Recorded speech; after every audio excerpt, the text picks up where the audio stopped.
Come on, friends, this is Cycle 10, and we're looking at a cruise liner that showed up at our planet of Fairwind. And according to the role, it was a Class 9 hull, which is a behemoth. If you're thinking of dreadnoughts and warships of the Victory class Star Destroyer and up, that is what we're talking about. There's only one size larger than that, and that's a Class 10 hull, which would truly be a monster, and it's not likely to occur. So the cruise liner came in, arrives with a Class 9 hull, and what we want to do is we want to determine what, if anything, is coming off that ship. So I pulled out a pre-made tag that I already have of the hundreds of tags that I've had and collected over the years. And this is Queen of the Stars, a cruise liner that rates in at 38,000 tons. That's megatons or metric tons, depending on how you want to argue. And flagged as owned by TriStar Entertainment Guild. That's just what's on the tag. That doesn't matter. It has a crew of 3,800 and potentially is carrying 10,500 plus passengers in addition to the crew. So we're looking at roughly 14,000 people that are now in orbit around my planet. Now, the cruise liners also act as, interstellar Greyhound buses, if you wish, if that's how you want to look at it. I mean, every time a cruise liner shows up, you have an opportunity to see if how many people get off and debark from the cruise liner and remain on your colony. And in addition to that, others are coming down. They're spending what we call R&R, recreation and relief or whatever. And so in their case, they're generating temporary tax revenue for while they're there. And the event said something to the effect of 1d4 cycles potentially for the ship to hang out, because they were bringing some kind of traveling entertainment league that's on board, whether it's ski ball or I don't know, solar sailing or whatever you want to call it. It doesn't, at this point, it really doesn't matter. So looking at my Class 9, it has potentially 9 10-sided dice worth of passengers. And then there's modifiers. So we look at the bottom here. House Capital gets an additional 2d10. So that gives us 11d10.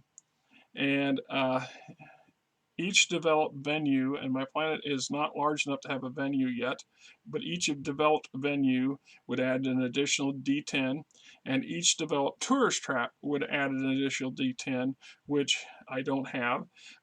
There's also the GN or the GNBN ads that you can, as a house, can choose to run. This is where you spend money to advertise to bring people to your planet, and this will be the Galactic News Burst Network, the CNN of the stars, if you wish, which I have not done yet. And then there's additional traffic rolls and things like this. There are specials that would tap in. So of all the modifiers, and infrastructure.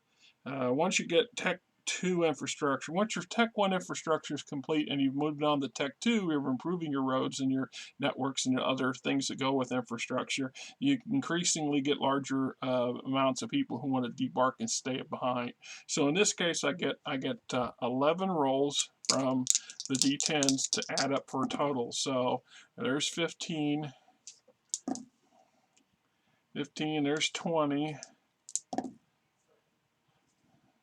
there's 35, geez, 35, 46, that's 8 rolls, 46, 47, so 54, and 7, so 61 passengers.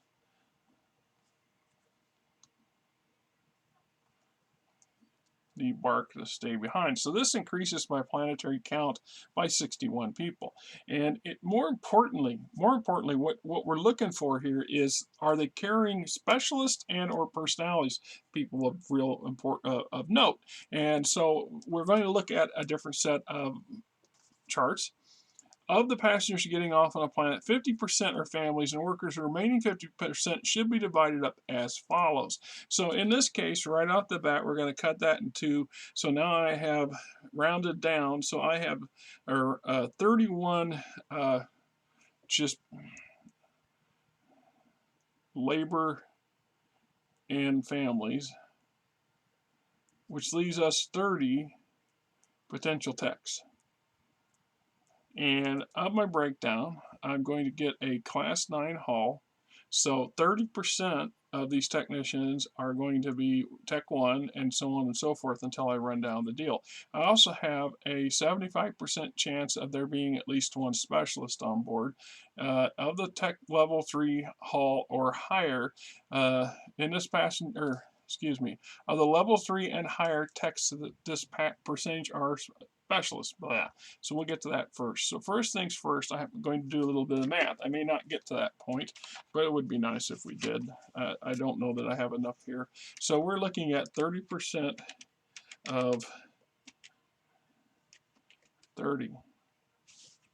Are you kidding me? All right. 30 times 30%. So we have 9 Tech 1s, which means you would then subtract 9 from 30, which then would leave me with 21 additional technicians.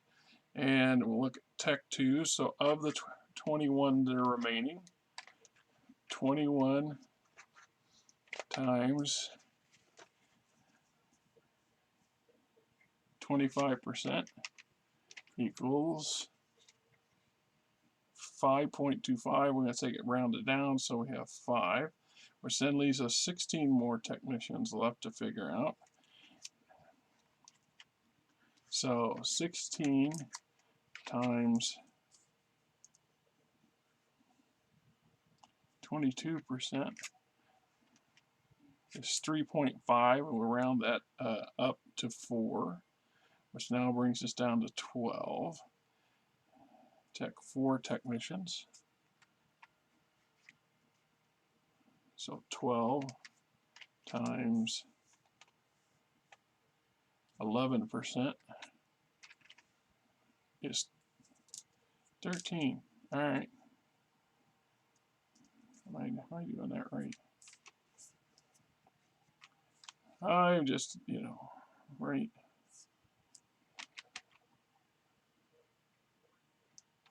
I'm going to double check my math here because, I'm getting old and some things are a little hazy. It looks like that the remaining 12 would be Tech Force, but that don't make any sense. 12 times 11% is 1.3. That's better. So one of them is a Tech 4. I'm going to have to go back and redo all my math on this when I get a chance because I'm not agreeing with this. Something's not off. I'm sure somebody out there is laughing at me now if you're even looking at this stuff. So potentially for Tech 5s, there's 7%.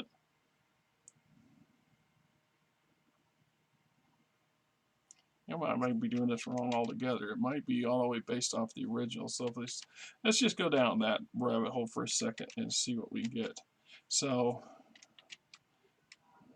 30 times 30% is 9. And 25 times 25% is 8. So 8 and 9 would be 17. Yeah, I think I got it right now. All right, so 30 times 22% is 6.6, would be 7. So 7. And 7 and 27 is, let's see, 24. All right, so yeah, percentage based on the 30 people. So 30 technicians, and then we're down to our Tech 4, which is 11% times 11% is 3. So 24, and that's brings us to 27, and then Tech 5 is 7%, which is 2, which then brings us to 29, And that leaves us with one tech 6. And that would be it, because that's 30 people, all right? Okay, so we got that figured out. Now it says, so it walks us through passenger breakdown. Families are 50% of the passengers. Workers are factored on the tech sheet. General tech varies, etc., etc. Personalities only if rolled. Specialists and personalities. Once you've determined how many of the general techs are specialists, you may roll individually for each one on the following chart. So we're looking for specialists on a Tech 9 freighter is 73% as long as it's a Tech 3 or higher. So we're going to look at the 7 people that came on our Tech 3, and we're going to go specialists and Tech 3, and there are 7 times 75%, so 5. So 2 just techs and 5 are specialists. And then we're going to do this for everything above 5. So Tech 4 is 3 people, 3 times 75%. So, come on. 3 times 75% is 2. So, 1 tech, 1 just straight Tech 4, and then 2 specials.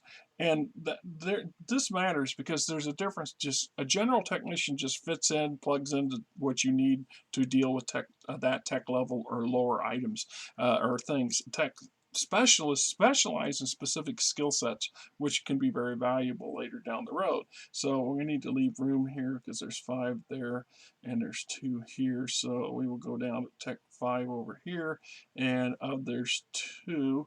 And so 75% of 2, and I should know that already, we'll do the math anyway, is 2. So both my Tech 5s are specialists, and this leaves us with the last Tech 6 individual, and of course he's a specialist. He or she is a specialist. So that's how we know what is who. And then we want to find out tech specialists, because I want to know just what kind of specialists these fine folks are. So I have another chart, once again, of course, and we just roll randomly on this thing. There's no rhyme or reason to it. The number listed as Tech 6 specialists, there is a 30% chance for each of them being a personality. Personalities must always be rolled individually, may or may not actually be a level 6 technician status or ranking, seen personality bios. For an important note, so in this case, I have 1 Tech 6 individual, and so I have a 30% chance or less of this individual being a personality, which is a different entity altogether. So we will roll this up, and 38, so that's not an issue.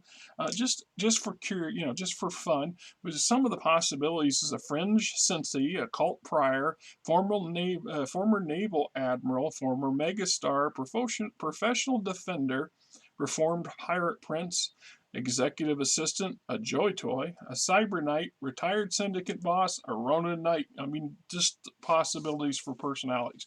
So we're going to look at the specialist types here, and I have 5 Tech 2s, and so they're an advanced an educated individual with advanced training in a specific field. And so we're going to roll up here on this dice and say for 33, and this is a Tech 2 scientist. So I have 1 scientist, which will work in my research and development lab real well. 14 is an astrotech, and that is basically astrogation, piloting, things like that. So one of my ships will benefit from it. This is 7. 7 is an agritech. And let's see, 2 more for my Tech 6. So 69 is an industrial engineer. And then 41 is a weapons specialist. And these will be important later when we run into other events and other technology and equipment and stuff, and we need to operate or maintain them or be able to make use of them. There's some other advantages here too. Under our education system, I can create a an academy or a school, and I can take these higher tech level technician specialists and use them as teachers to teach general technicians a lower version of their field. So as long as they would need to reach Tech 2 or higher status, and once they've reached Tech 2 status, they can then be trained in a particular field that's suitable or desired by the house. And depending on how the school is set up, how your education system is applied, determines how many of these quote students can be taught in a given 5 cycle rotation. And this is how we train. Fred Dodge can learn to be a pilot by studying for 5 cycles under this astro technician, as an example. Once Fred Dodge reaches Tech 2 status, when his ranking gets high enough for him to be trained into some skill sets. So in this case, we want to go on to Tech 4, and we have 2 specialists, and a 45 is administration, and 42 is another weapons tech. Now these weapon techs have a number of roles. They can help work in the industrial field to enhance and construct things, weapons, weapon things, weapon systems, and things like this. They can also be used to help repair weapon systems. So currently, for example, I'm researching Tech 2 automatic rifles, and I would now have at least one specialist who can repair these things. So I could actually salvage my weapon systems. If I go into combat and I lose 50% of my platoon, perhaps I recover 25% of the weapons that they had with them, and my technician's able to refurbish them and put them back into my inventory for use. Some of those ship components and stuff that I picked up that need repaired, they require technical expertise, and some of these specialists will then is help with that, assist with that. It's just like for example, the industrial engineer could be plugged into one of my existing builds to make that build more efficient or to increase its output in some way. There's lots of uses for these specialists. So moving on to the 2 Tech 5 specialists, and 91 is a communications specialist, and 99 is a shadow sensei. That is very valuable, and that is something that would need to be addressed in a video unto itself, because the possibilities. I can use this individual as a much more well-trained, advanced version of Fred Dodge or somebody else, or I can use them to train my agents to be better agents. I have to keep in mind, though, there's always possible scenarios that play out, that these personalities show up, and or these specialists and things show up. Are they exactly what they say they are, or are they something else? And if that's true, then I will go down that rabbit hole at some point. That's partly up to the player to determine whether or not they're paranoid enough to do that much research into individuals. That would be a daunting task. At some point, you get the sheer amount of these technicians that will show up is beyond the pale. So 81 would be, so my Tech 6 specialist is administration. So for all intents and purposes, this Tech 6 specialist is actually far more capable than any one of my existing ministers for my house ministries. So in theory, I could trade out and demote one of my existing ministers if I chose to do this, and replace them with this higher tech specialist in administration, and gain benefits from doing so. Although on a personal quirk, I tend not to like to do that sort of stuff.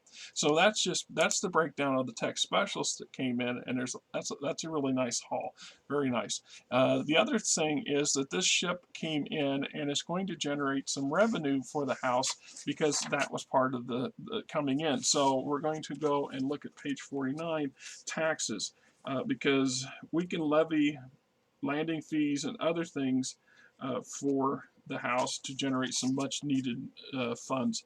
So we have planetary tax base, which is something we get every cycle, property taxes, which I've addressed in other videos, landing fees. House lord may establish a fee for ships landing at landing fields or spaceports within a region, regardless who owns them. These should not be overly expensive, else the ship's captain may decide not to land and make port, and will attempt to land outside the city. Landing fees account for such services as customs, exterior cleaning, like maintenance, port security, dock workers, and the other services provided by the house. Consumables, of course, are extra. And so basically all my consumables of food, water, fuel, and oxygen can be completely depleted just by this cruiser alone, because I'm never going to meet its needs. Its needs, according to my note over here, is it requires 400 tons of food, 350 tons of fuel, 400 tons of oxygen to be fully loaded. So perhaps I would take a percentage and roll a percentage and say, it needs 137 tons of food. Well, that's well above what I have. But remember, if you've listened to some of those earlier ones I did on exchanges, this comes into play when I have surplus. So if I have 300 tons of surplus food that's in a warehouse and not on the exchange, I have the exchange rate set at half a credit per metric ton. Then I can then dump and sell that 160. Because I can pull that 160 tons out of my warehouse and sell it to that cruiser, and bank 70 credits. You see how that can play out? Bing, bang, boom. It just kind of plays out and works into our advantage. So in this case, chances of ships avoiding the house landing field or spaceport, well, we're not going to go into because we don't care. So shuttles operating from orbiting ships generate a base landing fee of 0.10 per shuttle per cycle. So in this case, it says here it's going to operate 22 shuttles. So shuttles, 22 times 0.10. So we're going to get 2.2 credits for each cycle that this thing is orbiting our planet, and it said 1d4. So we will sit here and toss a d4, and it's going to linger for 4 cycles. So every cycle for 4 cycles, I'm going to generate 2.5 tons, or 2.2 credits. So potentially 10 credits of revenue from this ship just operating. And then there are, let's see what else it says over here. Recreational and relaxation taxes, or R&R. When ships make port, the ship crews and passengers, especially cruise liners and huge military ships, visit the world shops, stores, restaurants, develop tourist traps. These generates a miscellaneous tax or fee called R&R. The base formula for this is 0.001 plus the modifiers below, credits multiplied by the total hull tonnage of the visiting ships in port or orbit. So for each venue or established tourist trap, I add a 0.001, which I have none. This is a capital class planet, so I added a 0.0002. So in this case, I would have a modifier of 0.0012 times, and the tonnage on this thing is 38,000. So I'm going to take 38,000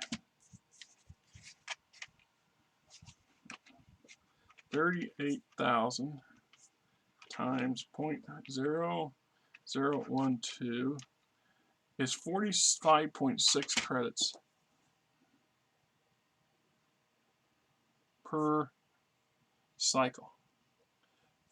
This bad boy is going to save my bacon. This thing is going to, over 5 cycles or 4 cycles, we're going to go ahead and add the shuttle landing fees into this. It's 47. It's now 47.8 each cycle, and over 4 cycles, it's going to generate almost 200,000 credits, or 200 credits, excuse me. So 191.2 additional revenue for the house, and that's just beans. You know, that's cool beans. I'm just saying straight up.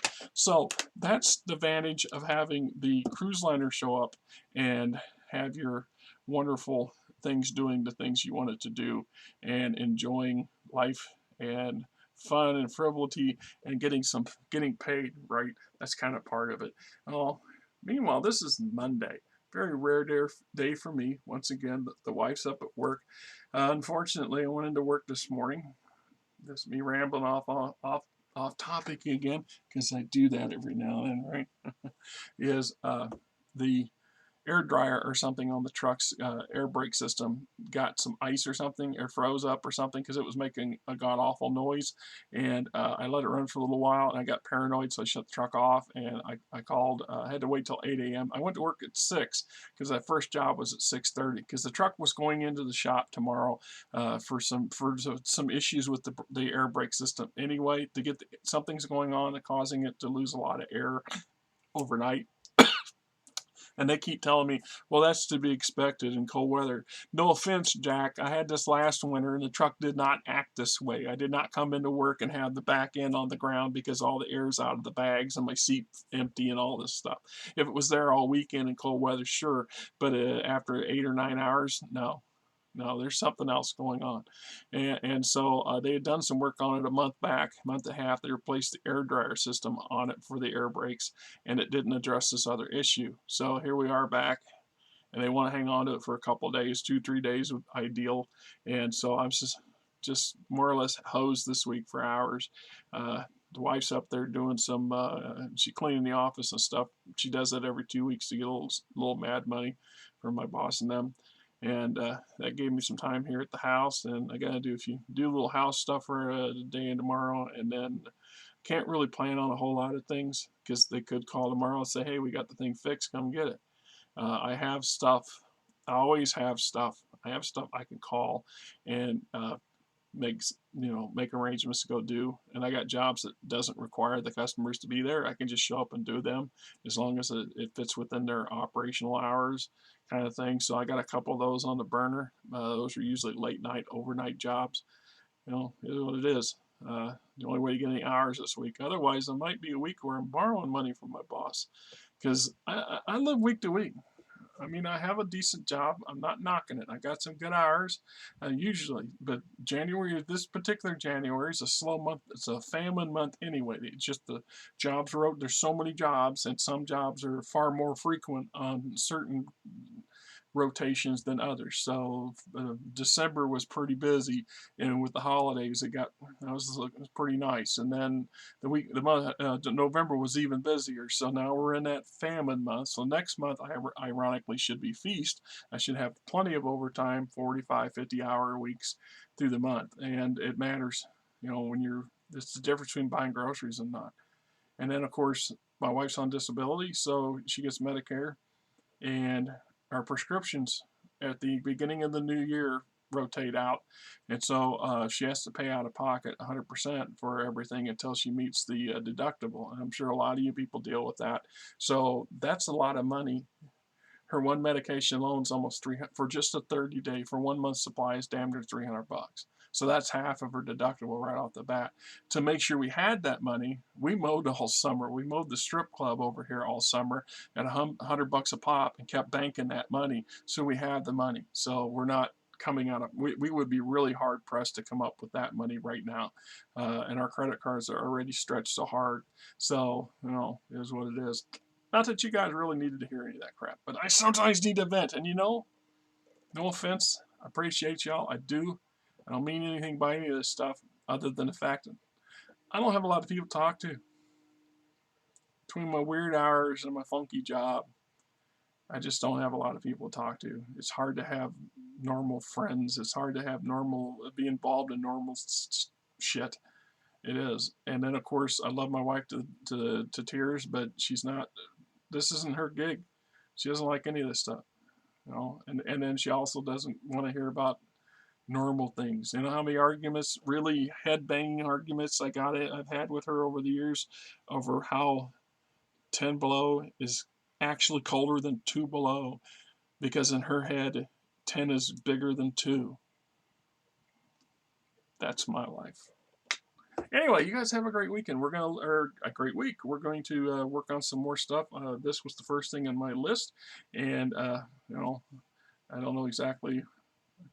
Noon, 12:30, something like that. So I'm hoping to knock out as many of these as I can today. Tomorrow I got to figure out how to get all of our Christmas decoration totes back up in the loft of the garage. with 400, with all them damn stray cats living out there right now because my wife won't let them back outside. Because it's too cold. We gotta wait for it to warm up. Yeah, he's going to warm up. They're outside cats. It's where they belong. We brought them in when the blizzard hit, and the winds were howling like 50 degrees, and it was 30 below. And it took pity on the younger ones. The next thing I know, we got almost all of them. Every one that she could catch was in that garage, and they're still out there. Right? Open the door, and they all run up above. They don't want to go outside. I don't know. Anyway, so that's the cruise liner event, and we got a guild warship to figure out, and merchant ship, and a terrorist event. Figure out what's going on with this terrorist group. I think the Red Baron's behind it. What you think? Huh? What you think, Red? Red? I think you're behind it. Could be. Maybe not. I don't know. Until next time. Going on, my friends, this is Rick, and hey, if you like the channel, please hit the subscribe button, hit the like button, tell your buddies, tell your friends, tell your coworkers, tell anybody else that's in the gaming industry or gaming fandom that says, hey, this is a channel worth checking out, right? Till next time, I hope you guys have yourself